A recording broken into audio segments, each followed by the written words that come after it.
Assalamualaikum warahmatullahi wabarakatuh. Waalaikumsalam warahmatullahi wabarakatuh. Ya, sebelumnya perkenalkan di sini nama saya Lutfi Karisman Rasyifah. Saya merupakan salah satu staf dari BKKBN. Nah, BKKBN itu sendiri merupakan Badan Kependudukan dan Keluarga Berencana Nasional. Di sini saya akan melakukan penyuluhan terkait upaya pencegahan stunting pada anak kepada remaja pranikah. Di sini semuanya sudah berusia di atas 20 tahun kan ya? Ya, berarti artinya kita semua ini sudah termasuk ke dalam remaja pranikah seperti itu. Baik, sebelumnya karena kita sepertinya seumuran ya Mbak, kita setujui dulu kita manggilnya teman-teman saja ya, agar lebih akrab seperti itu. Ya.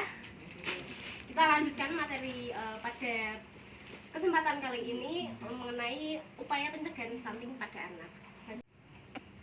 Yes, sebelum masuk materi ini, teman-teman di sini ada yang sudah tahu belum sih apa itu stunting? Aku. Apa ya? Pada Mbak siapa? Mbak Wisnu. Oh, Mbak Wisnu, silakan. Stunting tuh gagal tumbuhnya anak ya. Gagal pertumbuhan. Ada lagi yang mungkin lebih memahami atau ingin menjelaskan lebih detail? Tidak berkembang. Oh ya, tidak berkembang ya. Mungkin itu garis besarnya. Selanjutnya, saya akan menjelaskan apa itu stunting. Stunting itu merupakan kondisi gagal tumbuh pada anak berusia di bawah 5 tahun atau balita akibat dari kekurangan gizi kronis dan infeksi berulang, terutama pada periode 1000 hari pertama kehidupan atau HPK, terhitung sejak janin hingga berusia 23 bulan. Nah, jadi usia 1000 hari anak itu sangat penting ya dalam mempengaruhi tumbuh kembang anaknya. Kemudian praktek pengasuhan yang tidak baik ini juga menjadi salah satu faktor utama yang menjadi penyebab stunting pada anak. Nah, malpraktek pengasuhan biasanya dikarenakan adanya kurangnya pengetahuan orang tua tentang kesehatan dan gizi sebelum pada masa kehamilan. Jadi misalnya nih ya, teman-teman menikah tapi belum punya pengetahuan tentang cara mengasuh anak, parenting yang baik itu seperti apa, kemudian itu akan berpengaruh kepada anaknya. Kemudian terjadi adanya malpraktek, anak menjadi kekurangan gizi dan sebagainya, itu sangat mungkin terjadi apalagi terutama kepada ibu yang berusia muda seperti itu. Nah, seperti apa sih ciri dan dampak stunting bagi anak? Ada yang mengetahuinya? Wisnu tahu. Ya, Mbak Wisnu. Mohon maaf, nggak tahu. Oh, nggak tahu ya. Kalau gitu selanjutnya saja.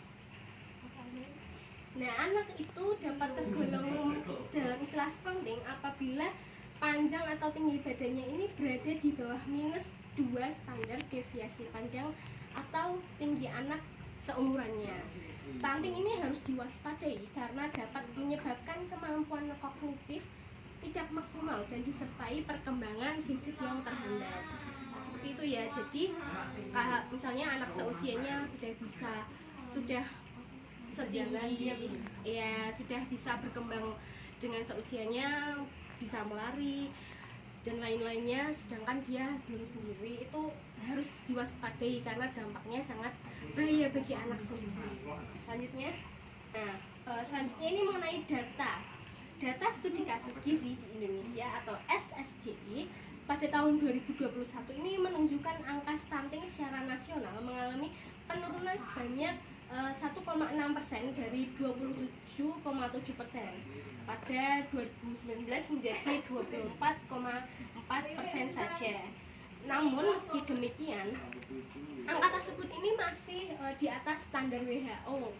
Standar yang ditetapkan oleh WHO ini sebesar 20% saja. Jadi angka di Indonesia ini masih tinggi mengenai stunting ini. Nah, oleh karena itu percepatan penurunan stunting menjadi prioritas pembangunan yang dituangkan dalam Peraturan Presiden Nomor 72 Tahun 2021 tentang percepatan penurunan stunting, di mana angka prevalensinya ditargetkan turun menjadi 14% pada tahun 2024 saja.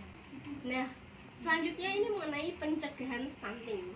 Terdapat formula jitu untuk mencegahnya, yakni dengan menghindarinya dengan cara 4T.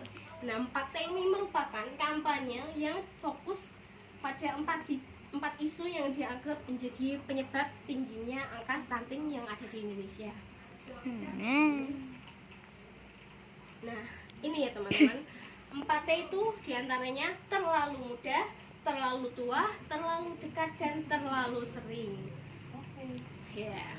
Nah, pada terlalu muda ini sudah dijelaskan seperti tadi ya. Misalnya menikah muda atau pernikahan dini itu hamil ibu pada usia kurang dari 20 tahun ini memiliki resiko yang lebih tinggi dibanding ibu yang sudah siap kematangan reproduksinya.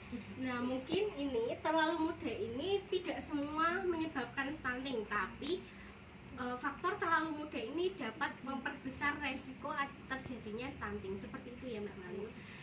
Mbak Malila, jadi sebenarnya tidak semua orang yang menikah muda anaknya akan terlahir stunting, itu tidak. Namun karena faktor terlalu muda itu dapat menyebabkan memperbesar resiko adanya stunting tersebut. Jadi seperti itu. Untuk poin yang kedua yakni terlalu tua. Nah, kalau tadi terlalu muda, kalau sekarang terlalu tua. Hamil terlalu tua itu juga memperbesar resiko ya teman-teman, terutama pada usia 35 tahun ke atas. Nah, pada usia ini organ kandungan menua sehingga ibu hamil pada usia tersebut memiliki 4 kali resiko 4 kali lipat dibanding usia sebelumnya. Nah, kemudian yang selanjutnya terlalu dekat. Terlalu dekat ini yakni jarak kehamilan antara yang kehamilan sebelumnya dengan kehamilan berikutnya ini kurang dari 24 bulan, sehingga misalnya pengasuhan anak menjadi kurang optimal, anak tidak mendapatkan ASI eksklusif, perawatannya terbagi dengan anak yang sebelumnya dengan yang berikutnya, seperti itu. Jadi kalau bisa melakukannya dengan KB terencana, kehamilan itu harus direncanakan. Kemudian yang selanjutnya terlalu sering. Nah, terlalu banyak anak ini juga dapat membuat resiko terjadinya stunting ini meningkat ya teman-teman, karena ibu yang pernah hamil atau melahirkan lebih dari 3 kali ini akan mempunyai resiko komplikasi yang meningkat seperti itu. Mungkin ini ya teman-teman cara yang dianggap sebagai pencegahan stunting. Ini kan kita sebagai remaja pranikah, kita bisa mengetahuinya terlebih dahulu agar nantinya kita tidak menghindari resiko-resiko tadi yang sudah dijelaskan. Selanjutnya, nah manfaat 4T apa aja ya? Ini ada beberapa manfaatnya. Yang pertama, bagi kehamilan akan terjadi kehamilan tersebut akan diinginkan, maka proses kehamilan dan persalinan ini dilalui dengan aman dan sehat. Yang kedua, ibu akan mempunyai kesehatan reproduksi yang prima dan memiliki waktu yang cukup untuk merawat diri dan keluarganya. Seperti itu. Yang ketiga, anak akan tumbuh berkembang dengan optimal, sehat, cerdas, dan mempunyai peluang mendapatkan pendidikan yang lebih baik. Yang terakhir, keluarga ini mempunyai peluang untuk meningkatkan kemandirian dalam mengembangkan kesejahteraan. Jadi manfaat dari keluarga berencana selain dari merawat anak jadi lebih optimal, juga kita bisa merencanakan perekonomian jadi lebih baik. Nah, mungkin itu saja materi yang dapat saya sampaikan. Sejauh ini teman-teman sudah memahami ya apa itu stunting, apa itu penyebabnya, dan apa saja pencegahan yang dapat dilakukan oleh kita untuk menghindari resiko terjadinya stunting pada anak kita. Teman-teman ada yang mau ini nyebutin apa saja tadi 4T? Ya, silakan. Terlalu muda, terlalu tua, terlalu sering, sama terlalu dekat. Iya, terlalu muda, terlalu sering, terlalu tua, dan terlalu dekat. Jadi ini bisa kita ingat baik-baik sebagai calon ibu ya teman-teman. Mungkin mungkin itu saja materi yang dapat saya sampaikan. Kurang lebihnya mohon maaf. Semoga materi yang saya sampaikan dapat bermanfaat untuk kita semua. Terima kasih. Sama-sama.